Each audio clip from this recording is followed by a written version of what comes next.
উপজেলার গাঁওঘরা বহুমুখী মাধ্যমিক বিদ্যালয়ের ইংরেজি শিক্ষক দেবব্রত সরকারের বিরুদ্ধে তার স্ত্রী ঐশী মণ্ডল দীর্ঘদিন ধরে শারীরিক ও মানসিক নির্যাতনের অভিযোগ এনে উপজেলা প্রশাসনের কাছে বিচার চেয়েছেন।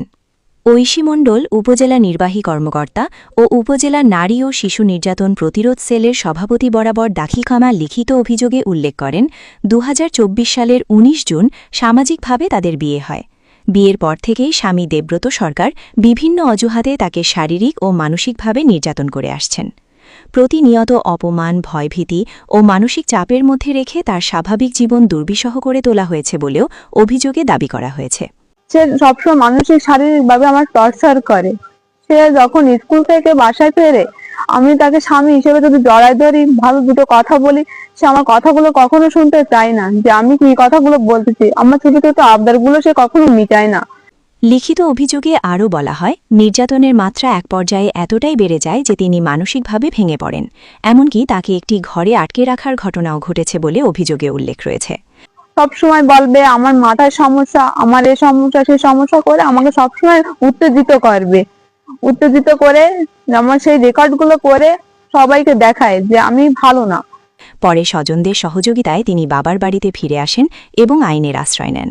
যে মেয়ে মা হয়েছে সেই মাই জানে যে তার মেয়ে যদি সংসার নির্যাতিত হয়, স্বামীর আদর না পায়, স্বামীর ভালোবাসা না পায়, তা সেই মা যদি শুনে যে তার মেয়েটা কত কষ্টে আছে, এই কষ্টের কথা শুনলে সেই মা কোনোদিন ভালো থাকতে পারে না। তার পরীক্ষিত ব্যক্তি আছে আমি। অভিযোগে ঐশী মণ্ডল আরও উল্লেখ করেন, অভিযুক্ত দেবব্রত সরকার একজন শিক্ষক হওয়ার পাশাপাশি বটিয়াঘাটা বাজারে মা হোমিও হল নামে একটি হোমিওপ্যাথিক চেম্বার পরিচালনা করেন। তিনি ঘটনার সুষ্ঠু তদন্ত, নিজের নিরাপত্তা নিশ্চিতকরণ এবং অভিযোগের বিষয়ে আইনগত ব্যবস্থা গ্রহণের দাবি জানিয়েছেন। আমি আমার যোগ্য সম্মান পেতে চাই, যে আমি একটা নারী, আমাকে কেন এত অত্যাচারিত হতে হবে? আমার তো একটা মেয়ে, কেন এত লাঞ্ছিত শিকার হব আমি? উল্লেখ্য, সম্প্রতি বটিয়াঘাটার মলি মল্লিকের দাম্পত্য জীবনের সংকট ও স্বামীর অধিকার ফিরে পাওয়ার দাবিতে অনশনের ঘটনা জেলা জুড়ে ব্যাপক আলোচনার জন্ম দেয়।